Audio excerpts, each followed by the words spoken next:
Adelante. Gracias. Muy buenos días tengan todas y todos ustedes. Bienvenidos a este diplomado en epistemología jurídica electoral. Mi nombre es Juan Abelardo Hernández y hoy en la moderación y asistencia técnica está la maestra Kenia Hernández Castillo acompañándome como todas las mañanas de esta semana. El día de hoy vamos a abordar un tema, bueno, hoy y mañana abordaremos un tema que es esencial. Me parece que además es clave para poder comprender todo lo que está ocurriendo en nuestro contexto cognitivo contemporáneo, incluso cómo está de algún modo afectando eh, positivamente una revaloración, una reestructuración del pensamiento en general científico, pero incluso cómo alcanza el pensamiento jurídico. Y incluso llegar a hacer una serie de planteamientos y cuestionamientos valiosos sobre qué se ha ido descubriendo sobre la participación cognitiva o que forma parte de las personas en un proceso jurisdiccional. Vamos a hablar de constructivismo y sistemas complejos. Probablemente el último grito de la moda o así como Shakira acaba de sacar una canción que fue un hitazo y donde se habla que las mujeres ya no lloran, sino que facturan y que los Rolex son mejores que los Casio. Yo tengo mi Casio, la verdad es que me gusta mucho mi Casio. Pero vamos a platicar sobre una serie de planteamientos que son hoy en día lo que más ha revolucionado en los últimos tiempos. Hagan de cuenta que acaban de decir que descubrieron América y vamos a hablar sobre precisamente constructivismo y eh, el saber de los sistemas complejos. Si me permiten ustedes, para ya no perder más tiempo,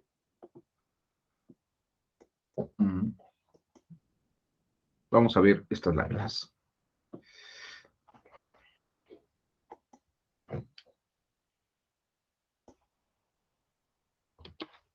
¿Sí se ve ahí, Jean Piaget? ¿Sí? Sí, sí se ve. Perfecto. Bueno, déjenme presentarles a Jean Piaget. Jean Piaget era, bueno, hoy es conocido como un gran pedagogo, epistemólogo, psicólogo infantil, pero bueno, Jean Piaget tiene una formación sobre todo en el campo de la biología. O sea, si ustedes me preguntan, ¿qué estudió Jean Piaget? Jean Piaget estudió biología. Y voy a empezar con Jean Piaget, aunque no es el iniciador de la epistemología como un saber, sino que, bueno, es uno de los grandes teóricos de la epistemología y del constructivismo. Pero, de hecho, Jean Piaget ya se introduce una corriente que hablaremos en unos minutos más. Jean Piaget me parece que es el más didáctico de todos estos pensadores para entender qué es el constructivismo y luego entender qué es el sistema complejo. Jean Piaget, como biólogo, descubre o hace el siguiente planteamiento que me parece que es bastante sustentable. Él lo que dice es que un molusco de un pequeño tamaño, un molusco más elemental, el molusco más básico que pueda haber, puede realizar conchitas marinas como las que ven ustedes aquí arriba a la izquierda. Ese molusco realiza operaciones muy simples. Luego hay moluscos tal vez un poco más grandes, más evolucionados, que pueden hacer conchas marinas como estas que ven ustedes aquí en medio. Estas conchitas estilizadas que ya tienen forma un poco más de nautilus o de abanico, más con moldes o pliegues mucho más trabajados.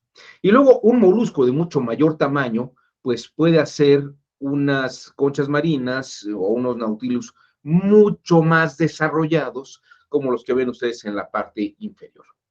Yo no sé si ustedes lo sepan, pero una niña o un niño, un bebé, cuando nace, ya tiene formado el corazón, los pulmones, el estómago, pero el cerebro no ha terminado de desarrollarse absolutamente.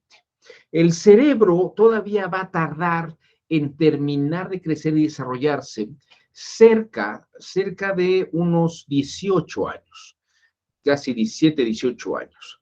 Y lo que descubre Piaget es que las niñas y los niños, dependiendo de la etapa de desarrollo del cerebro en la que se encuentren, el cerebro puede realizar operaciones más o menos complejas. Puede realizar operaciones más o menos complejas. Entonces, es decir, lo que quiero que vean es que, por ejemplo, una niña o un niño de 3, 4 años puede realizar operaciones cognitivas, pero no complejas, no de alta abstracción. Puede sumar números enteros, puede narrar una cosa física que está viendo, una casa, un perro, una mesa, pero no puede realizar operaciones abstractivas como despejar una variable o sacar una fórmula química. Y aunque uno quisiera explicárselo y explicarle el álgebra o explicarle operaciones más complejas, la niña y el niño, por la forma cognitiva de su cerebro, no tiene esta capacidad abstractiva. En cambio, un adolescente o una adolescente tienen estas capacidades abstractivas y es como, por ejemplo, en la secundaria cuando empiezan a enseñarnos álgebra, química, física, y empezamos a hacer algunos cálculos básicos o operaciones para sacar las fórmulas de oxígenos e hidrógenos en biología. En la medida que el cerebro va evolucionando, puede realizar operaciones más complejas. Y esto es precisamente lo que es el gran descubrimiento de Piaget. Piaget detecta que el pensamiento humano va pasando por diversos momentos y a esto él lo va a llamar psicogénesis o epistemología genética. Es decir, la evolución posible del cerebro y las formas de razonamiento que puede tener una persona en sus distintas etapas de pensamiento. Para que se entienda esta idea con más detalle, Piaget reúne dos ideas básicas, digamos que reúne a Aristóteles y Platón, en cuanto a una experiencia cognitiva física real y en cuanto a un desarrollo innato del cerebro, porque el cerebro de una manera innata dice, hasta aquí puedo aprender, hasta aquí todavía no, esto sí lo puedo saber, esto no lo puedo comprender, no está en mi campo cognitivo posible. Para Aristóteles, nuestro cerebro era una tabula rasa, un pizarrón en blanco, un cuaderno limpio, y todo el conocimiento que vamos teniendo parte de nuestra experiencia directa. Es decir, en nuestro cerebro no hay nada hasta que experimentamos y lo percibimos. Tomás de Aquino, el gran comentarista y analista de Aristóteles, el que comenta la obra de Aristóteles y la explica, afirma que todo lo que se recibe al modo del recipiente. Nuestro cerebro, todo lo que percibe, lo aprende y lo entiende como nuestro cerebro lo puede asumir. En el caso de Aristóteles, el recipiente es igual en todos los casos. Las niñas, los niños, los adultos, los menores, todos tienen el mismo tipo de recipiente y todos reciben las cosas de la misma manera. Tomás de Aquino nunca desarrolló esta visión cognitiva de la realidad psicológica o biológica de una persona. Para Platón, que es un innatista, lo que tenemos en nuestra mente ya son ideas, ya sabemos cosas. Ustedes me pueden decir, ¿cómo es posible esto? Bueno, una prueba de que Platón tal vez no estaba tan equivocado. Y hay autores contemporáneos que son innatistas en la línea de Platón. Podría decirles, nadie nos enseña a ver, nadie nos enseña a escuchar, Nadie nos enseña a caminar, bueno, nos ayuda, nos auxilia, pero a final de cuentas sabemos hacer las cosas. Nadie nos enseña a pensar. Nosotros desarrollamos el pensamiento a partir de las experiencias y las cosas que vamos viviendo. Entonces, para Platón, nosotros tenemos una serie de ideas innatas. Y cuando percibimos algo en el exterior, parece que nuestra memoria oculta se activa y sabemos de qué estamos hablando.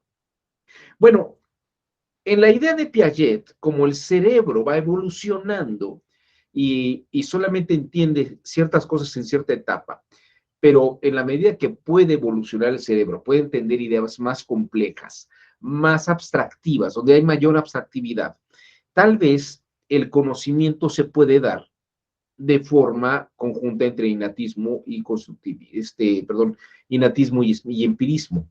Y esto es lo que él llama constructivismo. Es decir, por ejemplo, un cerebro que está en una primera etapa cognitiva, un cerebro de una niña de 4 años, cuando ve un cubo y un cilindro, su cerebro entiende las cosas de una forma menos abstractiva, es decir, no termina de ver la complejidad del cubo, sabe que hay cuadrados allí y el cilindro no termina de ver la complejidad del cilindro, pero sabe que hay círculos.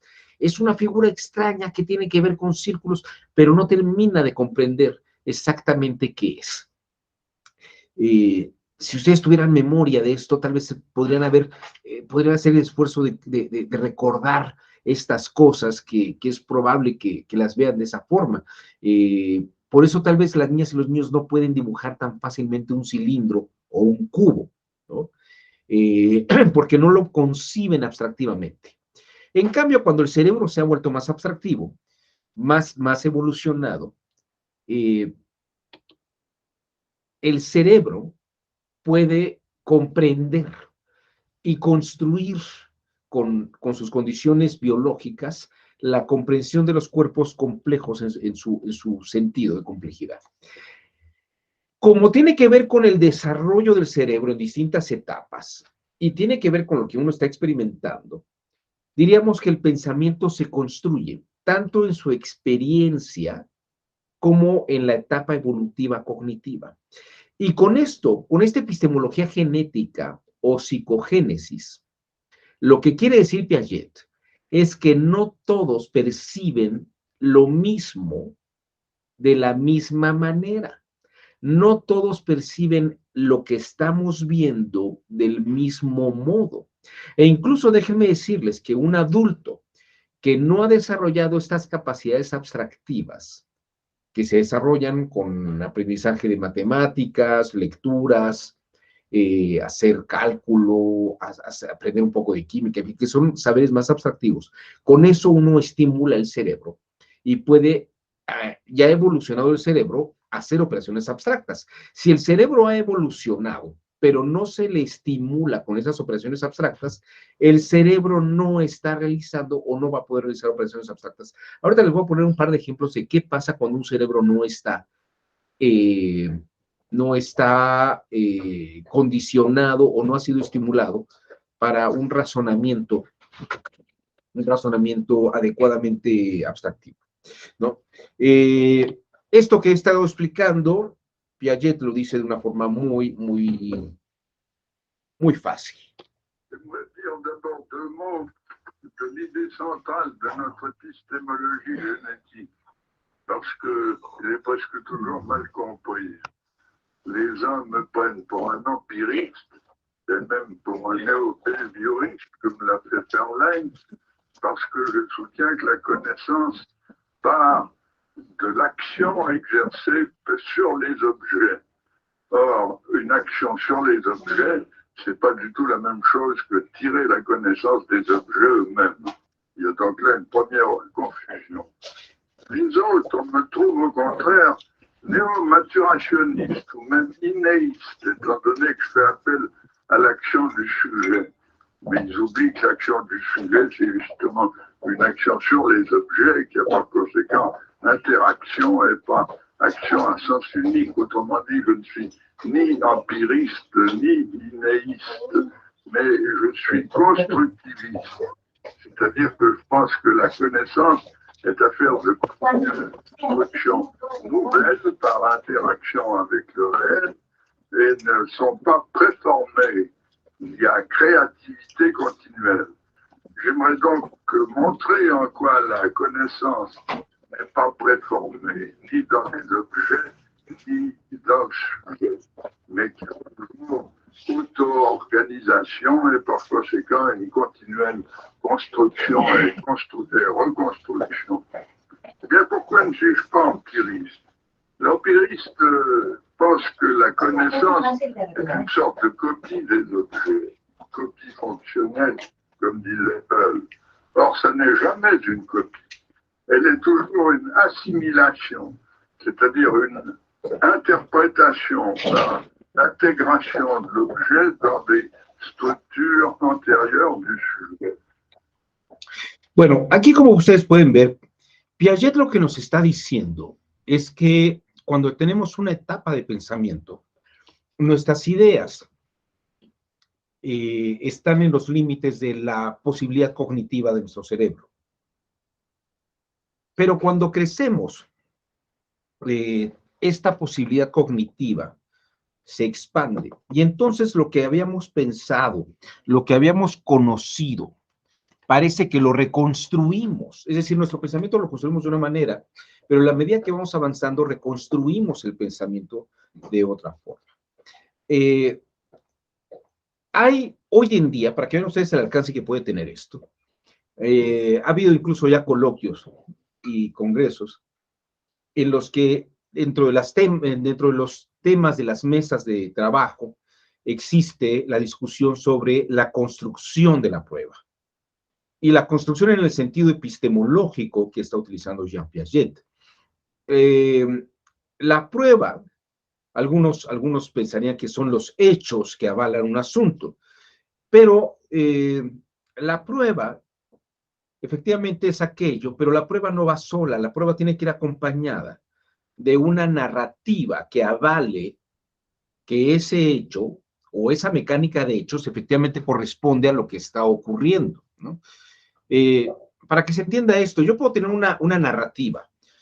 Por ejemplo, lo que está ocurriendo ahora en Nueva York, que hay una serie de testigos, que son una serie de personajes que efectivamente se comprobó que pertenecen al crimen organizado, pero están haciendo testimonio sobre que un exfiscal que hay en México, formaba parte de esta red de delincuencia organizada. Sin embargo, no hay un hecho o una mecánica de hechos que compruebe la narrativa de las partes, ¿no? Y se pueden presentar cosas que son narrativas, pero esas narrativas tienen que avalarse con una mecánica de hechos. Ahora, puede haber una mecánica de hechos y lo que tenemos son testimonios o precisamente narrativas sobre esos hechos. Y una ponderación, una valoración de pruebas, lo que tiene que verificar es que si las narrativas construidas sobre esos hechos coinciden en la mecánica de hechos con la narrativa. Precisamente las partes de una controversia jurisdiccional lo que presentan son narrativas sobre hechos, ¿no? Que yo haya encontrado boletas dentro de una urna que no están dobladas, hay una narrativa que dice que eso es un fraude, pero puede haber una narrativa que diga no es fraude, ¿no? La ley, me parece que actualmente no establece que las boletas deban de estar dobladas dentro de la urna, ¿no? Tampoco establece que no se cuenten boletas no dobladas dentro de la urna.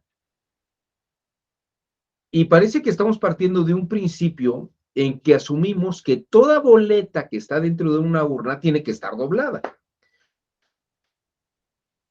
Aunque podría haber muchas otras razones no fraudulentas para que hubiera una boleta no doblada en la urna, ¿no? Muchas razones. La narrativa sobre ese hecho es una construcción sobre ese hecho. Pero otra parte puede decir y construir otra narrativa a favor del hecho, en la que no sea fraudulenta ese hecho, ¿no? Por ejemplo, la narrativa diría, pero es que ¿cómo puede entrar una boleta si no está doblada? Porque las urnas están cerradas. Y la otra parte podría decir, son votos de personas de la tercera edad que se les permitió depositar su voto no doblado, se les abrió la urna para que lo depositaran libremente, sin tener que hacer el esfuerzo de doblarlo, ¿no? Tal vez porque estaban presentando alguna complejidad, se les complicaba cerrar el doblar las hojas, lo que ustedes quieran. Ya una persona que está arriba de los 80 años y con algunas patologías no puede doblar una hoja tan fácilmente para introducirla en una urna. Entonces, las narrativas se construyen sobre hechos. Lo que habría que hacer en todo caso es ver si esas narrativas son válidas o no son válidas, y eso se avala con una mecánica de hechos. Ahora bien, yo les estaba diciendo, les decía, que podríamos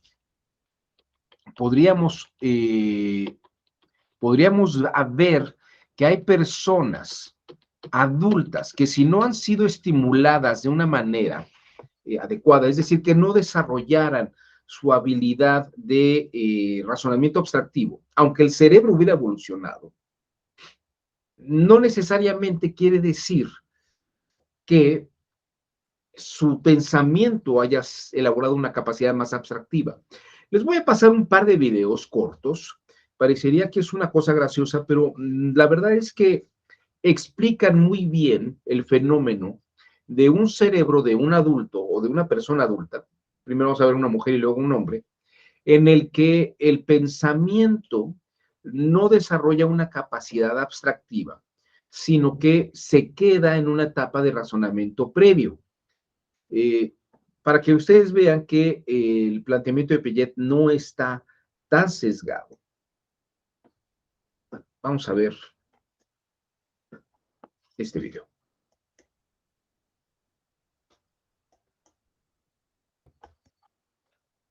Okay. What question? It's a pretty straightforward question. You've got to imagine something, all right? Imagine you go to a pizza shop, yeah, and you order a pizza, yeah. The waiter asks you if you'd like your large pizza that you've ordered into 8 or 12 slices. What do you choose and why?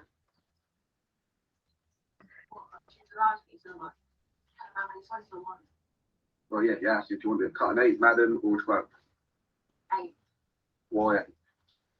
You don't eat 12. You don't think you could eat 12? No. You don't think you could eat 12. So what pizza would you have, by the way? So you'd have a Hawaiian large pizza cut into 8 slices rather than 12. Because you can only eat 8 slices. Yeah, because you can't eat it. Oh.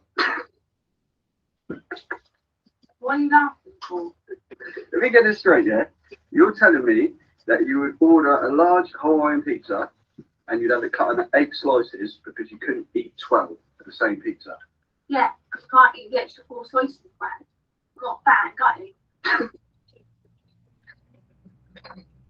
Why are you laughing? You'd have 8 slices, yeah, of a pizza. I don't have 8, Brad, because it's not fancy about you. You're not understanding what I'm saying. I have 8, yeah? I can't eat the extra 4 because that would be too much for me. What are you laughing for, then?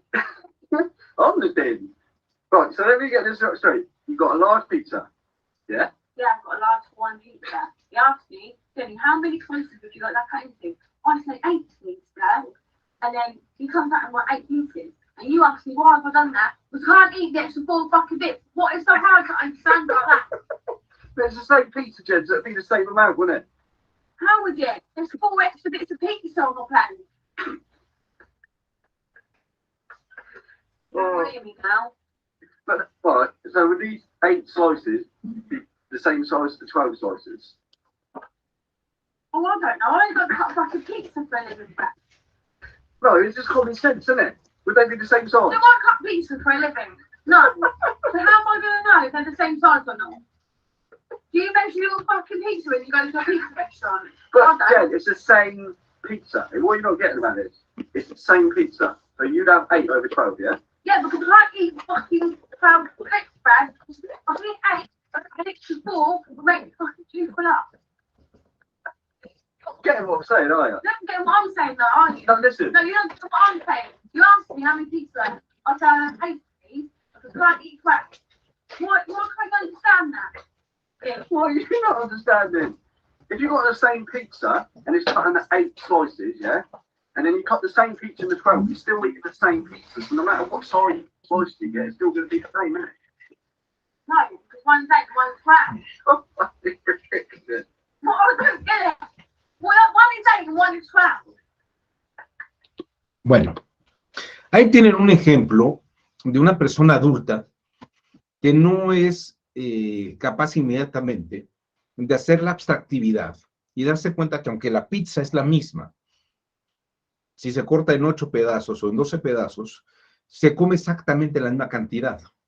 Pero razona de tal modo que si hay más pedazos, entonces quiere decir que si come más pedazos, quiere decir que está comiendo más que si come menos pedazos. Jean Piaget esto lo llama pensamiento concreto o pensamiento directo concreto, que ocurre en niñas y niños entre los 4 y los 6 años. Aquí pueden ustedes ver una gráfica en la que, un dibujo en el que se esquematiza el experimento que se hizo con miles de niños en Ginebra, Suiza, en los laboratorios Binet. Se les colocaba 2 pedacitos de pan, exactamente con el mismo volumen, y le preguntaba a la maestra o la asistente al niño o a la niña, ¿dónde hay más masa? Y la niña o el niño le contestaba, pues es exactamente igual, parece que son iguales. Y entonces aplastaba uno de los panecitos, de las masas, y quedaba como alargado, como si fuera una flauta, ¿no? Y entonces le preguntaba, ¿y ahora dónde hay más? Y la niña o el niño respondían, entre los 4 y los 6 años, en el que es más largo, porque hay más, o sea, se ve que es más largo, tiene que tener más. Fíjense que esto ocurre con un pensamiento de experiencia directa, no abstractivo. Y luego lo corta en pedacitos y le dice, ¿y ahora quién comería más? ¿El niño que come este pan alargado, cortado en muchos pedacitos, o este que solamente come este pedazo grande? Y la niña y el niño en este nivel abstractivo lo que dice, pues el que come más pedazos porque come más. Esto es pensamiento concreto. Está comprobado, les digo que se realizó en los laboratorios Binet en París, y Jean Piaget continuó con esta experiencia en los laboratorios que él mismo creó en Ginebra, Suiza. De tal modo que podemos ver que el pensamiento concreto es un pensamiento que se da en una etapa de evolución del cerebro, y que cuando una niña o un niño razona en esos niveles, pues no percibe que la masa es la misma, aunque corte más pedazos o menos pedazos.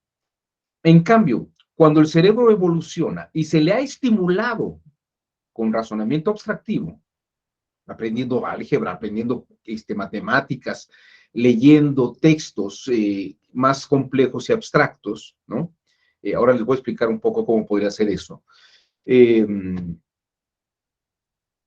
ese caso, la persona puede desarrollar un razonamiento más abstractivo y puede entender que precisamente, aunque cambie la forma, la cantidad de masa es la misma, ¿no? Una niña o un niño ya en una etapa arriba de los 7, 8, 9 años, sí entiende y que, aunque cambie la forma, la cantidad y el contenido de masa sigue siendo el mismo. Pero eso es porque ha desarrollado una capacidad abstractiva mayor. Lo mismo ocurre con este bombero, que le ponen el siguiente problema.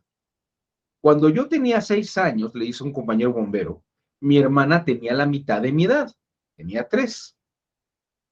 Ahora yo tengo 70 años. ¿Qué edad tiene mi hermana? Y el bombero se queda con la percepción concreta y la afirmación concreta de que es la mitad de la edad. Porque si eran 6 y ahora tiene 3 y él tiene 70, ella debe tener 35. When I was 6, my sister was half my age. Now I'm 70, so old my sister. 35, right, fucking, say it slowly now. When I was 6, yeah, my sister was half my age. Now I'm 70, I'm old my sister. Still half my fucking age. Fucking 35. So when I was 6, my sister was half my age. Fuck you now. Now I'm 70, now old my sister.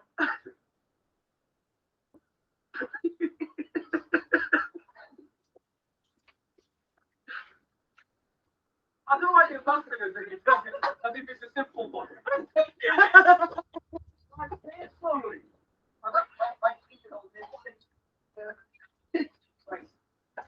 When I was 6, when I was 6, don't stick in the back there, right? No, not typical. When I was 6, yeah, my sister was half my age. Now I'm 70, how old is my sister? Fucking 35.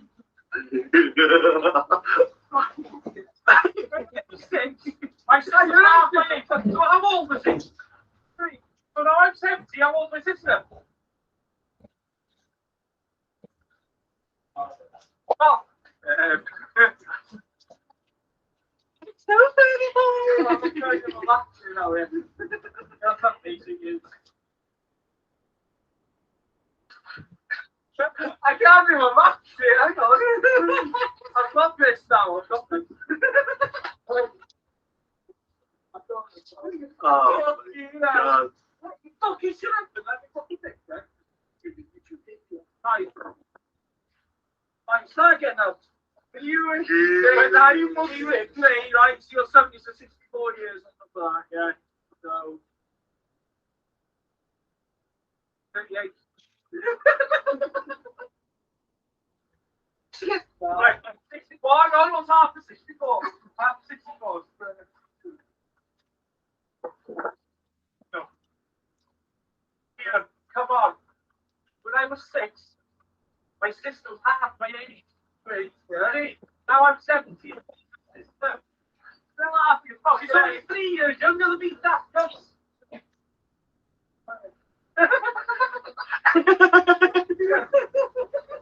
So how old, see?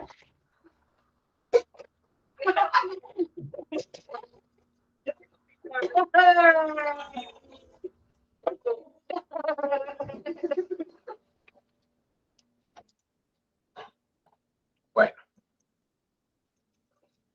aquí tienen una muestra de lo que es el constructivismo. La gente percibe las cosas de acuerdo a lo que dice Piaget, dependiendo de su etapa cognitiva y su desarrollo cognitivo. Cuando esta idea se vincula con otros teóricos del constructivismo,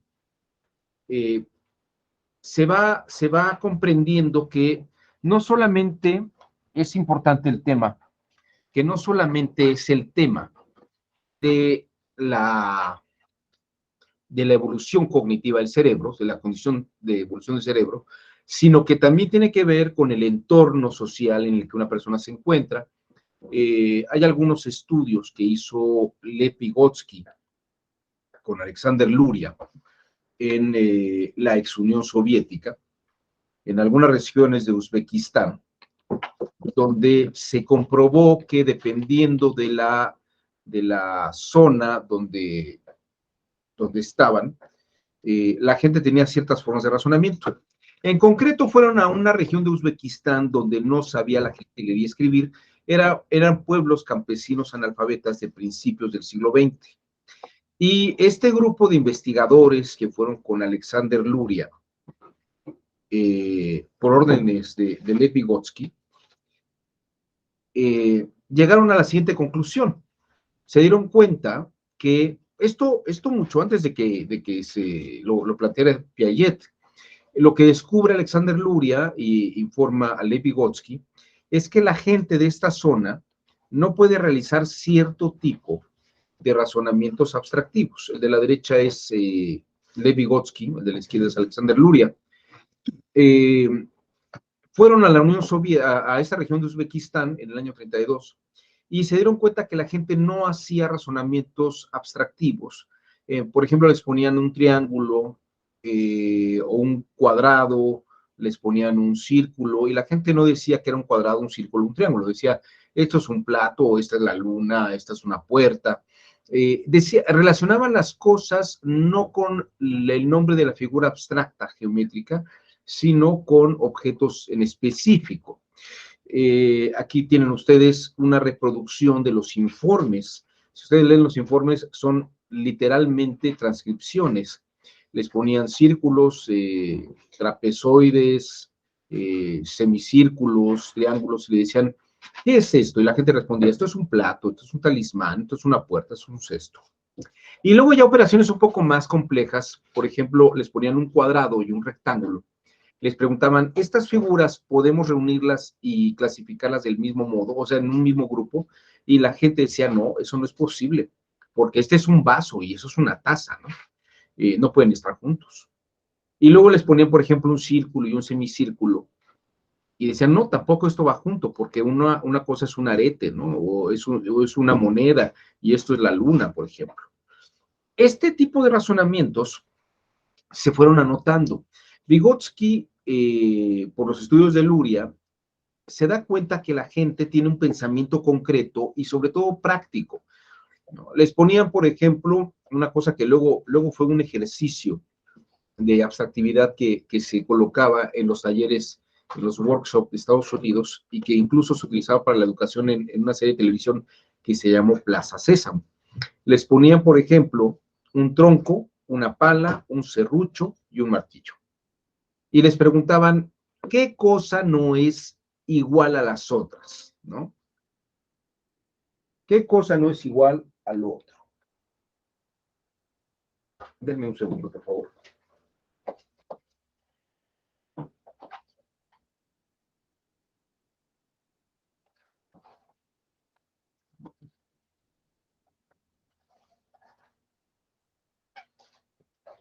Es que me está indicando que se acaba la batería.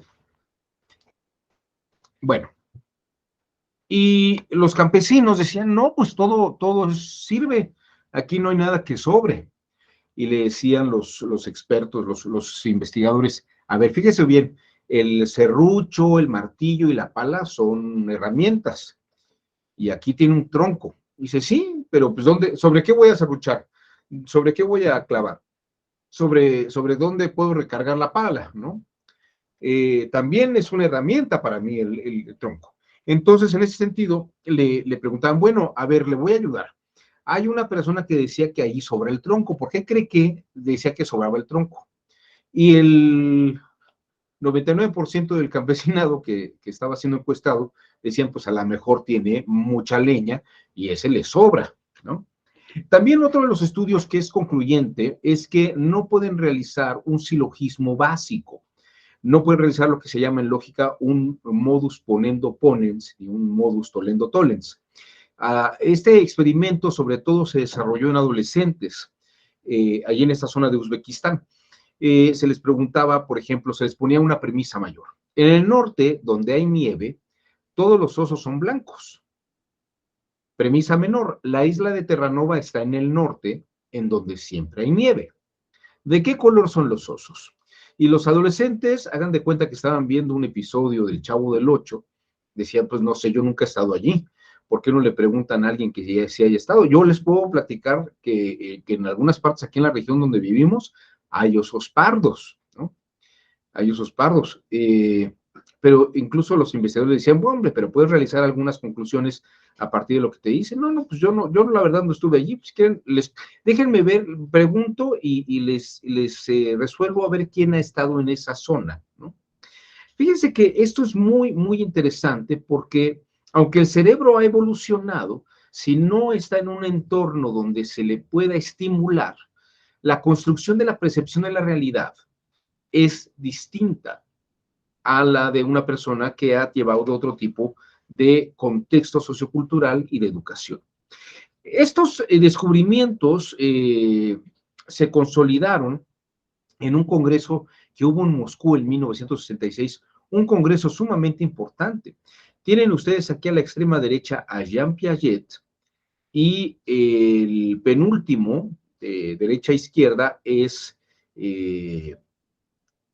Alexander Luria. También hay un neurocientífico soviético de aquel entonces que era Alexei Leontiev y un epistemólogo, un psicólogo, epistemólogo francés que se llama René Sassot. En esta conferencia también participó el profesor Jerome Brunner, que será uno de los grandes psicólogos cognitivos que dedicará los últimos 15, 20 años de su vida al estudio epistemológico de las resoluciones judiciales y el trabajo de las abogadas y abogados, cómo se construye cognitivamente y mentalmente un asunto jurídico y cómo se resuelve. Esa fue la primera vez, él era discípulo de Jean Piaget en aquel entonces. Bueno, esta reunión fue muy importante. Lo que descubre Piaget, lo que descubre Alexander Luria, se confirma por este autor francés que se llama Claude Lévi-Strauss, uno de los grandes estructuralistas, antropólogo y estructuralista francés. Ambos desarrollaron una gran amistad porque lo que descubre Jean Piaget en laboratorios en París y en Ginebra con niños, Claude Lévi-Strauss lo comprueba, el comportamiento y el razonamiento de adultos razonando con un menor nivel abstractivo, lo detecta en sus largas estancias en el Amazonas, cuando él convive con los nativos bororos, que son personas que están viviendo prácticamente en el Neolítico inferior. Son personas que están desconectadas del mundo, por lo menos lo estaban hasta los años 30 y 40, que es cuando hace él estas observaciones. Ambos autores acuerdan que el pensamiento silvestre o primitivo equivale al estudio mental de operaciones concretas en el niño. Esto es un estudio que hizo Jacques Grünewald en unas entrevistas que hace Piaget, en unas entrevistas que hace sobre Claude Lévi-Strauss. Y luego Howard Gardner, otro gran psicólogo norteamericano, escribió este texto que se llama The Quest for Mind, así como la búsqueda o la lucha de búsqueda por la mente. Voy a pasarles un pequeño fragmento de un documental donde Claude Lévi-Strauss habla sobre una experiencia que tuvo con los bororos. Él escribía sus notas en un cuaderno y los bororos veían, ellos no conocían la escritura alfabética y mucho menos la idea de que cada símbolo fuera un sonido. Y de pronto descubre que uno de los bororos tomó un cuaderno de él y dibujó rayas un poco más pequeñas, un poco más largas, un poco más agudas, otro un poco más distantes. Y dice Claude Lévi-Strauss, esta persona tal vez no sabía que era un alfabeto, pero sabía que los signos que yo ponía tenían una sonoridad y tenían un significado para mí. Y él lo que hizo fue tratar de equiparar lo que yo hacía de la forma en que él había construido esta percepción de mi trabajo en la escritura.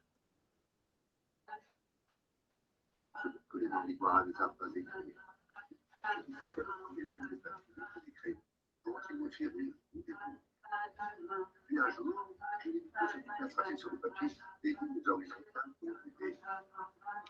Je voulais que l'on fait. Et je l'écrivais. Je vais exactement chercher à faire le enseignement avec les arrêts.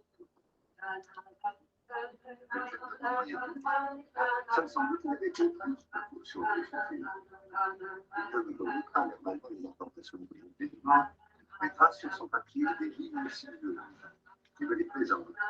Comme si je voulais faire sa réalité. Et des personnes qui n'ont pas de son pays, moi, ça c'est adolescent, et je ferai des chiffres. Espérait-il, le grand pays, mais plutôt établir ses groupes. Les persuadés qu'il avait obtenu la loi et puis participer à ses secrets.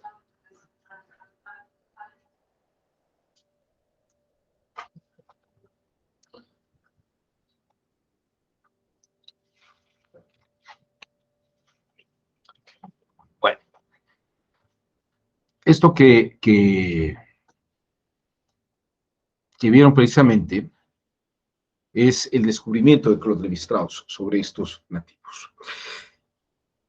El constructivismo lo que nos está mostrando es que no todos percibimos las cosas de la misma manera. Y ahorita hablamos de los niños y hablamos de los nativos bororos, pero bueno, en esta sesión, lo que yo estoy planteando, yo puedo tener esta perspectiva de apreciación sobre estas cosas, pero Yadira, Víctor, Alberto, Erika, Uciel, Rafael, Jonathan, Azair, Jesús, Andrés Sánchez, todos ellos, todos ustedes, pueden estar viendo lo mismo, pero la forma de interpretación simbólica sobre lo que estoy diciendo tal vez no es exactamente la misma. Están construyendo desde sus experiencias vitales, desde sus campos profesionales, desde su historia cognitiva, lo que yo estoy apreciando. Hay gente que, lo que yo estoy exponiendo, hay gente que seguramente dice, ay, a mí me pasó una cosa así parecida y lo relaciona con algo que ha pasado antes. Otros dicen, yo nunca había escuchado esto, ¿de qué está hablando? Parece que está hablando de una cosa marciana, parece que me está platicando de algo que nunca he visto en mi vida, ¿no? Es como si le platicara del satélite Phobos, o Phobos, que está en Marte, que no tiene forma redonda, sino que parece una papa que está circulando, y dice eso cómo funciona, ¿qué es eso? ¿No? El constructivismo, como forma cognitiva, tiene un alcance en las sociedades contemporáneas y modernas, y sobre todo gracias a los estudios de Gregory Bateson. Gregory Bateson, diríamos que es el autor que va a dar pie a lo que ya más tarde Jean Piaget, Alexander Luria, en sus estudios psicológicos, van a darse cuenta que en realidad estaban siendo constructivistas, que el pensamiento mismo que estaban realizando era constructivista. Este video que les pasé de Jean Piaget es de los finales de los años 70, cuando ya Gregory Bateson ha publicado, o se ha publicado un libro con todos los estudios de Gregory Bateson, que se llama Pasos hacia una ecología de la mente. Y él pensaba que estaba hablando de un pensamiento cibernético. Sobre la cibernética hablaremos más adelante, pero precisamente Gregory Bateson formó parte de un grupo de estudiosos de la cibernética, de la cual se va a separar para luego establecer una relación cognitiva con el constructivismo. Gregory Bateson era el esposo de una antropóloga muy connotada que se llamaba Margaret Mead, y él, junto con Reo Fortune, viajaron a Papúa Nueva Guinea en los años 30, en 1933.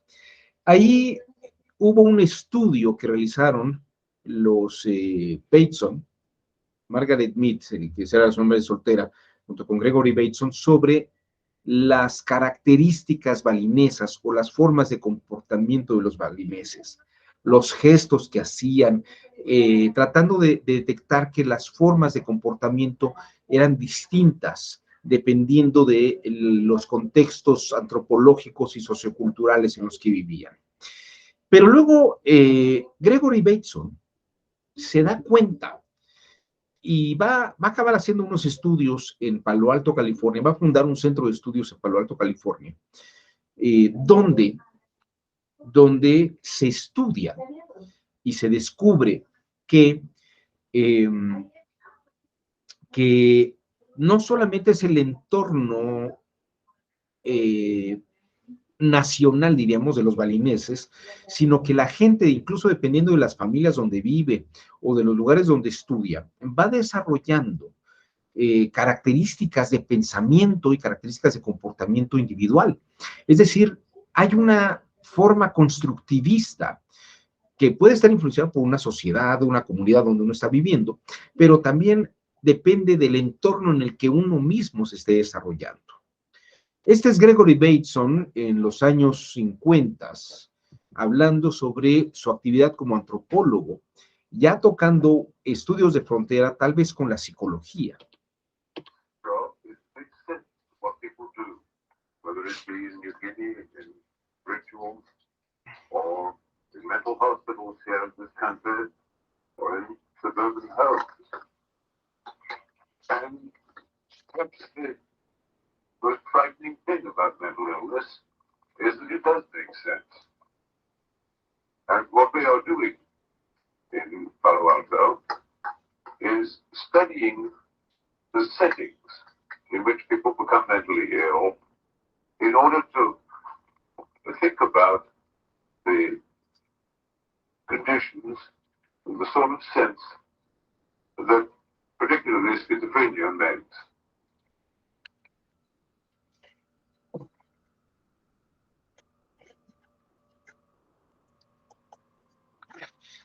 Esta idea de la construcción, fíjense que es muy reveladora, porque lo que está mostrando, quiero mostrarles otro video, ahorita se los muestro.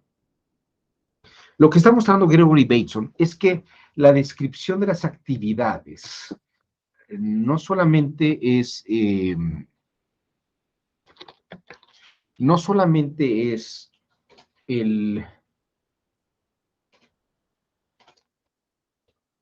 solamente es el fenómeno antropológico, sino que dice también una enfermedad psiquiátrica muestra que las personas realizan ciertos comportamientos. Déjenme mostrarles. Este es Carl Gustav Jung, parte de una visita que hizo Carl Gustav Jung a unos nativos que se llamaban los indios pueblo. Déjenme mostrarles esto.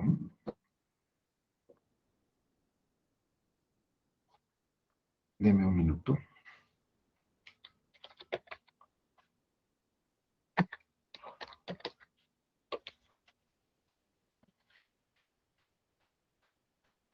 Bueno, él muestra que hay unos nativos que eran un pueblo de indios norteamericanos de Norteamérica, que era conocido como los indios pueblo.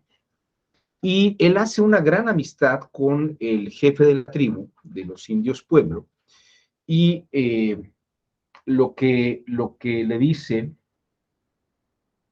el jefe de la tribu es que esa tribu, la de los indios pueblo, ayuda al sol a salir todos los días y hacen rituales todos los días al amanecer para que el sol salga. E incluso le dice a Jung en una carta que si los indios pueblo desaparecen, la humanidad descubriría que son ellos los que hacen que el sol salga todos los días. Bueno, este es un dato que muestra esta visión de Gregory Bateson sobre lo que efectivamente Jung muestra, que la gente construye la realidad y la percibe, y su vida gira en torno a esta forma de percepción de la realidad. A ver, déjenme, aquí está el documento. Denme un segundo.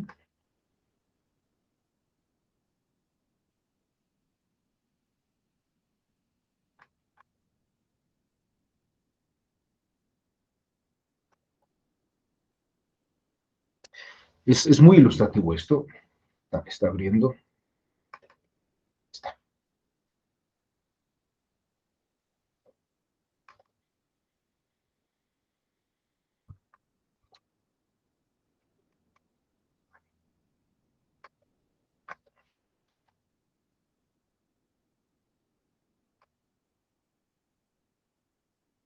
Acá está. Déjenme mostrarles. Este es un documental sobre la vida de Gustav Jung y los estudios de Gustav Jung, que se llama La sabiduría de los sueños.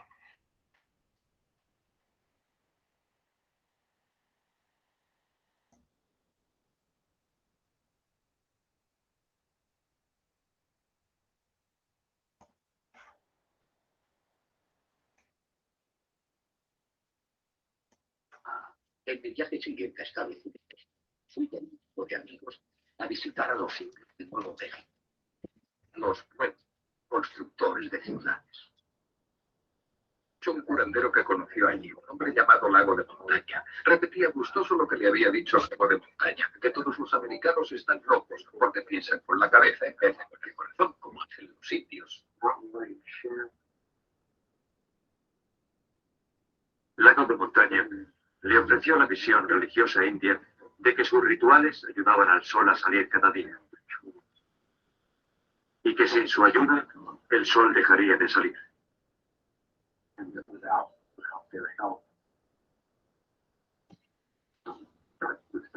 Ese dato, en lo que representaba de relación con el entorno viviente de forma de vida, tocó una cuerda muy profunda en Jung.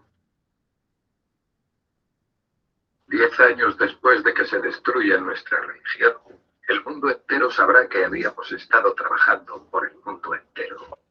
Como ya le dije, nuestro gran padre, el Sol, es quien nutre al mundo entero. Y es nuestro deber ayudar a nuestro gran padre. Mi anciano amigo pensaba que su tribu había sido elegida para ayudar al sol a surgir del cielo. Le envidiaba el enorme sentido de la vida que implicaba aquella creencia. Bueno, esta era la idea que los indios pueblo tenían, y un antropólogo puede decir, claro, estos tienen este comportamiento porque creen que ellos ayudan al desarrollo del sol. Y aquí hay una discípula de Carl Gustav Jung que se llama María Luisa von Franz, que cuenta una experiencia en la que ve a Gustav Jung psicoanalizando a una mujer que decía que había estado en la luna. Y María Luisa decía, bueno, pero eso no es posible, esta mujer está loca, ¿no? Y Jung le decía, no, bueno, sí está loca, pero para ella, la construcción que ella está haciendo en su mente, ella sí ha estado en la luna. La doctora María Luisa von Franz es analista y su trabajo abarca casi tanto como Jung sobre alquimia, cuentos de hadas, símbolos de los sueños, mitología y ciencia. Ahora está gravemente enferma y la doctora recuerda su primer encuentro con Jung y su insistencia en la realidad de la psique. Hablaba de una joven loca que decía que estaba en la luna. Y hablaba de ello tan fácilmente como si hubiera sido muy real. Y siendo racional, estaba indignada y contesté, no ha estado en la luna. Y Jung dijo, sí, ha estado allí. Pensé que no podía ser y dije, ¿en aquel satélite de la Tierra que no está habitado? Nunca ha estado allí. Me miró y dijo, ella ha estado en la luna. Pensé que el viejo estaba loco o que yo era estúpida. Pero luego me di cuenta de que lo que quería decir es que lo que pasa psíquicamente es absolutamente real para la persona a quien le ocurre. Así que de repente me di cuenta de la realidad de la psique.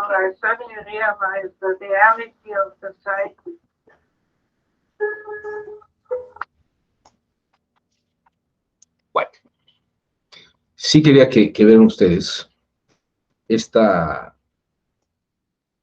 exposición. Como verán ustedes, Jung antecede al constructivismo y esta visión de Gregory Bateson. Y vean ustedes las implicaciones que tiene esto si yo hablara de materia jurisdiccional. Cualquier testimonio, cualquier consideración, cualquier visión de un testigo, cualquier narrativa que construye una denuncia o que construye una demanda o que construye una afirmación en un proceso jurisdiccional, es una construcción de donde hay que entender quién está diciendo qué. Y el constructivismo alcanza a ver por qué está diciendo lo que está diciendo, ¿no? O indaga sobre cuál sería una intención de lo que está diciendo detrás, ¿no?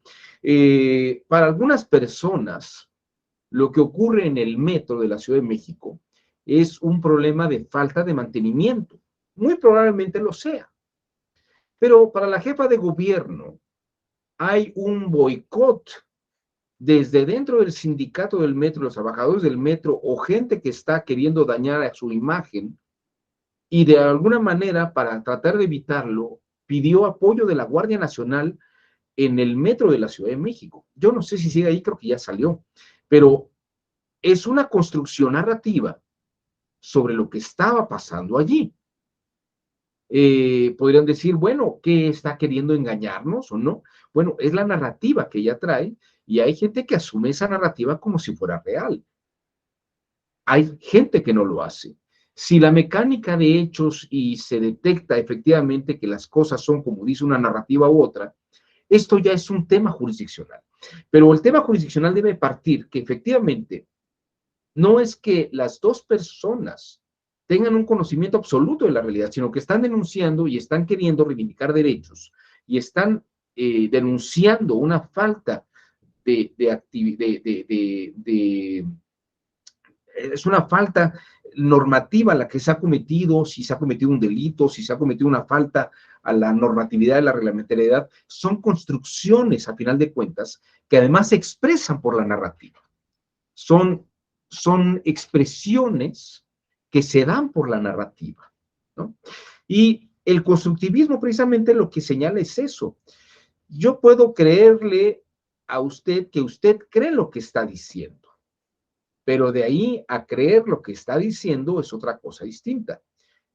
Fíjense, yo puedo creer que una persona dice lo que dice, pero eso no quiere decir que crea lo que está diciendo. Para Gregory Bateson, la realidad es algo distinto a lo que se piensa o lo que piensa la persona que conoce. Cada uno de nosotros simboliza, con base en nuestras propias experiencias, nuestra propia vida, lo que la realidad nos está aconteciendo. Puedo yo ver un objeto como una taza y puedo tener un conocimiento objetivo porque la taza aquí está objetivamente. Pero sobre si una persona vive una situación triste, no es que la situación sea triste, está simbolizando una situación como triste. Hay alguien que la está simbolizando como alegre, pero eso no es un tema de la realidad en sí misma. Es decir, hay cosas objetivas como la puerta, la casa, ¿no?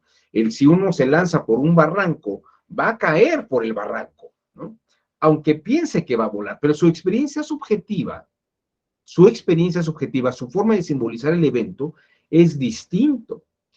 La gente que estuvo en Waco, Texas, con un líder espiritual que decía que había que suicidarse para poder viajar a una nave espacial o poder pasar a un otro nivel dimensional, pues para ellos esa era una realidad que estaban viviendo psicológicamente, pero para otros, pues era un suicidio colectivo, que probablemente los que dijeron que era un suicidio colectivo tal vez tuvieran más razón que los otros. Pero precisamente el constructivismo lo que nos muestra es que las percepciones sobre la realidad incluso se debaten porque la gente construye las realidades de una forma no estandarizada. No existe un estándar en estas formas de pensamiento. Dice Gregory Bateson, citando a Alfred Korzybski, el mapa no es el territorio.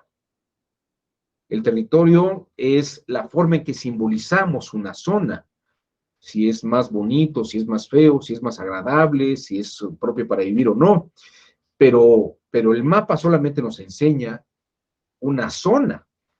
Fisiológicamente hablando, el cuerpo recibe estímulos externos. Eso sería un mapa, ¿no? Pero la forma en que simbolizamos aquello y el carácter que le damos es un carácter construccionista, es un carácter de construcción que le están dando los mismos operadores del discurso sobre esa realidad. Por eso es que hay quien está a favor de una posición y hay quien está a favor de otra. Y el discurso, aunque no esté racionalmente estructurado ni sea lógico, lo asumen como válido, como si fuera un dogma. Y parecería que es más valioso el respeto al dogmatismo, a pesar de que pudiera llegar a hacer un daño a una otra persona que no estuviera involucrado con eso, que hacer un respeto a la razón y a lo científicamente comprobable en la realidad.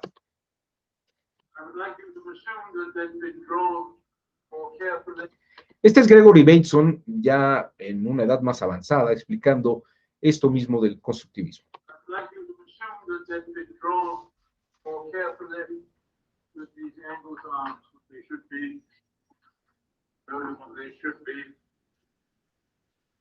And I want you to think for a moment how you will describe that to some other person. First of all, there is a small minority who say it looks like a boot. These are the analogic picture thinkers, you see. But of course, there isn't any boot. And to describe the boot, which it looks like, would be as laborious as to say it looks like a boot. Then there are other people who break it into parts. And they will say, well, it's a hexagon, but it isn't a hexagon. And a rectangle, which isn't a rectangle. And by describing what it really is, but isn't quite, they get a sort of description out. And the division, of course, into parts is purely arbitrary. They could have sliced it any way they wanted, and it would be interesting if they had sliced it like that. But inconvenient. And the point I'm getting at, you see, is that the division of things into parts tends to be a device of convenience. That's all. Gregory liked to quote Blake in saying, "Wise men see outlines, and therefore they draw them." And when he takes the chalk and draws the line across what I see as a boot, he illustrates for us the arbitrariness of the kind of separations that are created by defining things. So that when we define something as separate from something else, create limits to our ability to see the interrelationship, the dynamics of those interrelationships. So that is why Gregory also liked to quote Blake saying, "Bad men see outlines before they draw them." And then there are other people who are the real scientists. But they see, I didn't draw this one very well, but there is an imaginary line, and which, if it were drawn properly, defines various, well, limits.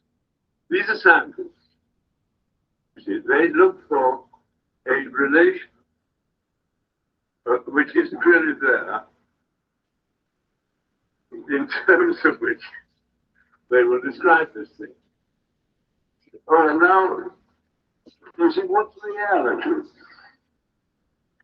These people are not in disagreement about the figure. Nobody ever mentions, of course, that it's a figure done in chalk on a blackboard. And it's made of this funny white stuff. I've never had one mention that. Indeed, I think only a psychotic would do that. You know, they're the ones who say the ink blot looks like a blot of ink. It's very thick.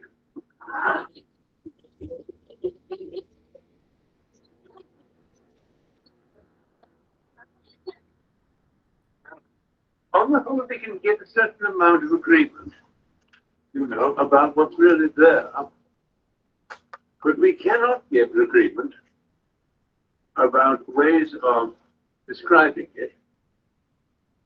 And we use in the description a whole mass of concepts of intervening variables and mentionables to get our stuff across. Bueno, aquí ustedes pueden ver efectivamente que lo que hace Gregory Bateson es mostrar que una figura que antes no tenía sentido El momento que un científico establece una línea imaginaria, divide un hexágono, divide un triángulo y otro triángulo. Y podría clasificar el tipo de triángulo que hay, los dos tipos de triángulo que hay y el hexágono. Y propiamente conoce científicamente o puede establecer lo que aquella cosa es. Pero otros nativos, los bororos, por ejemplo, que ven la figura, pues para ellos, eso que está al principio, ese dibujo que no tiene lógica, pues parecería que simplemente es una cosa extraña. La construcción de la realidad depende de los observadores. Y en este sentido, lo que quiero mostrarles es que cuando hablamos científicamente de algo, como estos científicos que establecieron esta línea, hay parámetros de observación. En el mundo del derecho hay dogmáticas jurídicas, hay formas en las que las resoluciones se han ido entendiendo, o más bien han ido considerando que las normas jurídicas hay que adaptarlas a los casos de una manera concreta, determinada, y que esta forma de razonar es la forma adecuada de resolver los asuntos jurídicos. Hasta que de pronto llega otra conformación de la Sala Superior o de la Suprema Corte de Justicia y tal vez se descubre por otras condiciones y se plantea que esa forma puede ser superada, ¿no? Por eso tenemos jurisprudencias superadas, porque hay formas nuevas de percibir las cosas o de construir las observaciones. Y lo que le pasa aquí al constructivismo le pasa al derecho, y le ha pasado al derecho por muchos siglos. Solamente vean ustedes, observen las etapas, las épocas del semanario judicial de la Federación. ¿Por qué el semanario judicial de la Federación tiene distintas épocas? Porque cambiamos los parámetros. Lo que era en el 2008, lo que era un juicio de garantías, ahora es un juicio de derechos. Lo que era un sistema tradicional penal de orden inquisitorial, ahora es un juicio, un proceso oral en el que precisamente hay controversia y las partes tienen sus teorías del caso, plantean su teoría del caso. El derecho del trabajo recientemente ha dejado de ser lo que era. Piensen ustedes incluso en la reforma electoral, como se está dando en este momento, esta polémica que se está generando sobre si esta carta que envió el presidente de Morena a los estados, a los gobernadores, donde hay gobernantes morenistas del partido Morena, que está sugiriendo y los invita a que cuando vaya alguna de las corcholatas, ¿no?, como las llaman, a los estados, se les dé un presupuesto para hacerles unos eventos y se los presente como personas que pueden ser candidateables. Cosas que el INE, por ejemplo, en ese momento está señalando que no son adecuadas, y en lo que se realiza una acción de inconstitucionalidad o no, pues a final de cuentas es norma vigente. ¿Cuánto tiempo vaya a durar, cuánto tiempo no vaya a durar? No lo sabemos. Si ya se vaya a quedar así o no la reforma. A final de cuentas son formas de construcción, de solución de la realidad, ¿no? Fíjense, esto es lo que quiero que vean ustedes, que el constructivismo lo que está haciendo es mostrarnos una forma de concebir y de construir las situaciones de la realidad. Y de algún modo, a partir de eso, establecer lo que es un parámetro de verdad o no. En materia electoral, pues, está este ejemplo, tal cual como lo estoy señalando. Uno de los grandes constructivistas, que incluso también estuvo en Palo Alto, California, trabajando en este centro donde estuvo Gregory Bateson, fue Paul Václavic. Vamos a ver brevemente algo sobre esta etapa del centro de Palo Alto, California.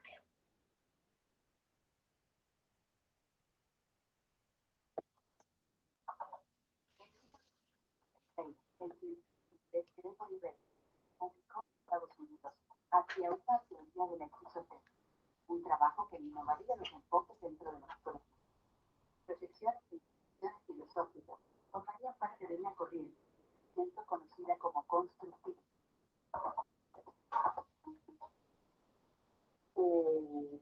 Una de sus tesis fundamentales es que el conocimiento de la realidad y la realidad son dos cosas separadas. En su obra, Bateson empleaba un nuevo punto de vista sobre la forma mental conocido como llevándolo del ámbito de los estudios patológicos al de las comunicaciones interpersonales. Entre los aspectos propios de la esquizofrenia se encontraban alteraciones en las funciones cognitivas del individuo, así como en su capacidad de adaptación a la realidad. En busca de una explicación que no fuera la de enfermedad mental que ofrecía la psiquiatría clásica, Bateson recurrió a una herramienta teórica desarrollada pocos años antes, la psiquiatría.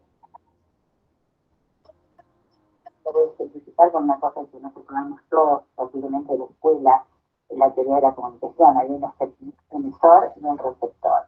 ¿Se acuerdan de los canales y en el medio se hacían rayas que eran el ruido? Bueno, esto sigue siendo válido, pero se completa esta idea con la idea de que una vez que se emite una señal, una información, el emisor y el receptor, hay una conducta de retorno. ¿Sí? Hay una retroacción desde el receptor nuevamente hacia el emisor. Las ideas de Bateson y sus colaboradores harían del pensamiento constructivista uno de los más revolucionarios de la historia de la psicología. Una de las ideas centrales del constructivismo es algo que usamos bastante a menudo, lo escuchamos bastante en la vida cotidiana. El mapa no es el territorio. ¿Qué quiere decir esto? El mapa no es el territorio. Que si lo único que podemos hacer con la realidad es conocerla, en realidad lo que estamos haciendo es haciendo un mapa de la realidad. Estamos cartografiando la realidad permanentemente. Y cuando reflexionamos sobre ella, también nos ocurre que la vemos a través de todo lo que tenemos internamente, nuestro mundo interno, es decir, todo lo que incorporamos. Lo incorporamos a través de nuestros órganos perceptivos, sensoriales, y esto se instala en lo que tenemos adentro, que son nuestras experiencias previas, creencias que hemos ido incorporando a lo largo de nuestra vida. Una de sus concepciones fundamentales era que la realidad no existía como algo dado en forma independiente de la experiencia, sino que era en gran medida una construcción humana y social. El conocimiento, por lo tanto, no era concebido como el descubrimiento de una realidad objetiva. Hasta ese momento, el objeto a conocer y el sujeto que conocía eran considerados de forma independiente y tenían una existencia previa al acto de conocimiento. Para los constructivistas, era en el momento cuando ambos cobraban el vida. En 1959, un antiguo colaborador de Gregory Bateson, el psiquiatra norteamericano Donald Jackson, fundó en Palo Alto, California, el Mental Research Institute. Desarrollaron investigaciones sobre modelos de trabajo clínico, aplicando el estudio de la conducta humana, teorías como la cibernética y el constructivismo. En 1960, el filósofo y psicólogo austríaco Paul Watzlawick se sumó al plantel científico del Instituto de Palo Alto. Su incorporación dio un nuevo impulso a las investigaciones. En 1969 publicó, en colaboración con Donald Jackson y Janet Diggins, La comunicación humana, una obra sobre la percepción de la realidad y la comunicación que afirmaría los fundamentos del pensamiento constructivista. Bueno, Paul Watzlawick precisamente lo que dice es que las relaciones humanas son construcciones objetivas de las partes, no son como esta taza o como este libro, cosas objetivas, sino que precisamente las relaciones, los contenidos de nuestra realidad pragmática, interpersonalidad, no son reales en el mismo sentido que los objetos. Tienen realidad en sí misma los objetos, pero en el caso de los individuos, las relaciones humanas son temas de una subjetividad importante. Aquí Paul Václavic explicando su experiencia y qué es el constructivismo en ese sentido. Nein, wir müssen uns darüber im Klaren sein. Es gibt also, wir machen im Konstruktivismus, dem ich angehöre, machen wir eine Unterscheidung zwischen zwei Wirklichkeiten. Die erste Wirklichkeit ist die, die uns unsere Sinnesorgane vermitteln. Also zum Beispiel, ich sehe ein Licht und das ist rot. Nicht? Wollen wir ganz beiseite lassen, dass auch das das Resultat eines unglaublich komplizierten Konstruktionsvorgangs in meinem zentralen Nervensystem ist und dass außerdem das Geräusch rot oder die Buchstaben ROT eine reine Erfindung sind, eine Zuschreibung. Dann sehen Sie, und ein kleines Kind mit normalem Sehvermögen kann natürlich auch ein rotes Licht feststellen, wird auch feststellen.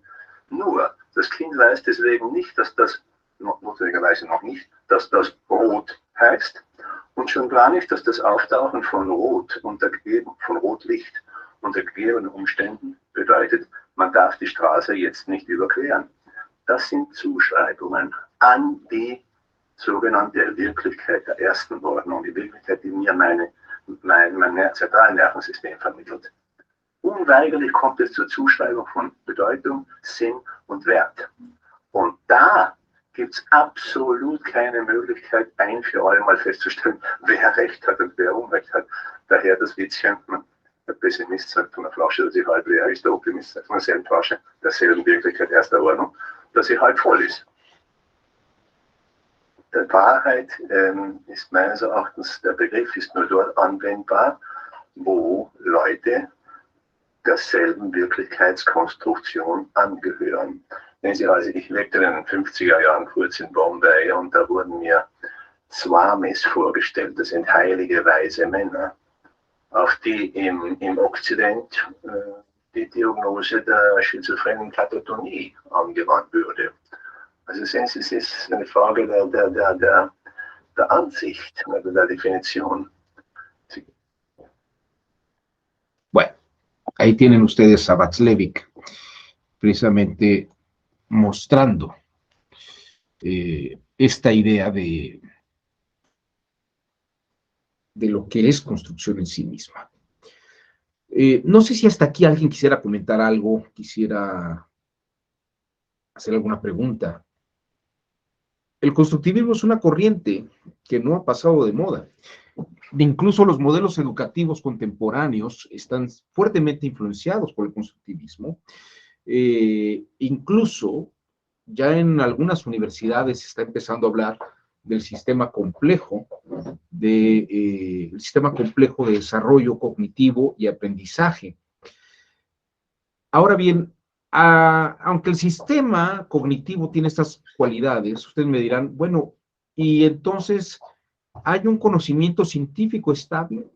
Bueno, pues el día de mañana hablaremos sobre los sistemas complejos, donde les puedo decir que el sistema complejo depende, solamente a forma de adelanto, el sistema complejo tiene que ver sobre cómo se construye y ver que hay construcciones científicas que sirven para unas cosas y otras que sirven para otras. Solamente un ejemplo. En Estados Unidos, cuando se quiso enviar a John Glenn a darle una vuelta a la órbita terrestre, tratando de alcanzar a los soviéticos con lo que habían hecho con Yuri Gagarin, la Unión Soviética había enviado a Yuri Gagarin, lo había regresado sano y salvo.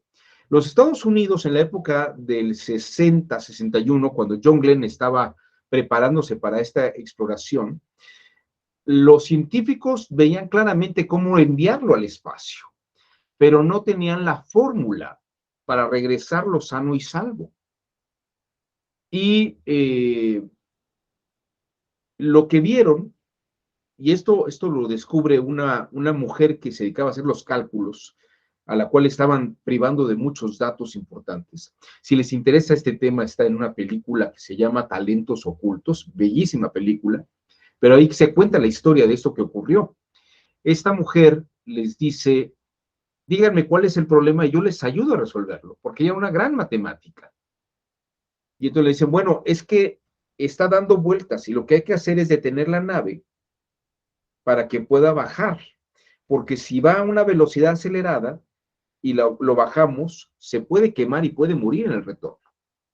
Entonces dice, claro, tienen la fórmula para enviarlo y hacer una elíptica, pero necesitan regresarlo con otra fórmula.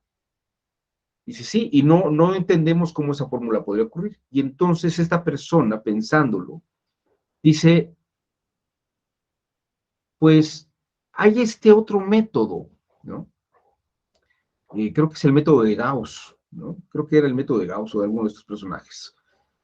Ya mañana lo vemos con calma. Y dicen, no, Euler, dice, está la fórmula de Euler, y esa fórmula puede aplicarse.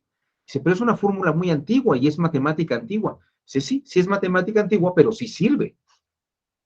Y efectivamente, aplicando la fórmula de Euler, lograron bajar a Glenn y esa es la fórmula. ¿Qué quiere decir esto? Que el constructivismo tal vez nos permite entender ciertas fórmulas matemáticas para hacer algo, pero esa misma fórmula, esa misma lógica matemática no nos sirve para hacer otra cosa. Necesitamos otro sistema construido de otra forma para operarla en la realidad misma. Entonces, ¿qué quiere decir esto? El pensamiento complejo lo que va a mostrarnos es que no existe un único sistema para hacerlo todo. Y la construcción de la realidad y el sustento de realidad nos puede permitir enviar a John Glenn. Otra construcción de la realidad con otro sustento científico nos puede permitir aterrizar a John Glenn. Cuando alguien me dice, es que Hans Kelsen ya está superado, la pandentística ya está superada, ¿no? Y ahora hay una serie de nuevas corrientes en los Critical Legal Studies y Ronald Dworkin y bueno, esto es como decir, este sistema predomina sobre este otro. Y en el mundo del derecho, me parece que esto será una cosa que querré mostrar yo el día de mañana.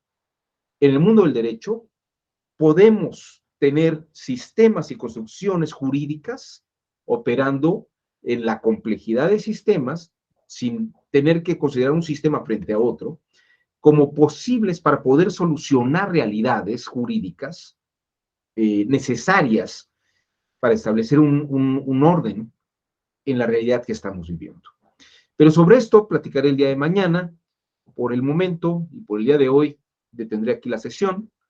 No sé si alguien quisiera decir algo antes de que nos vayamos o mañana lo platicamos, ¿no?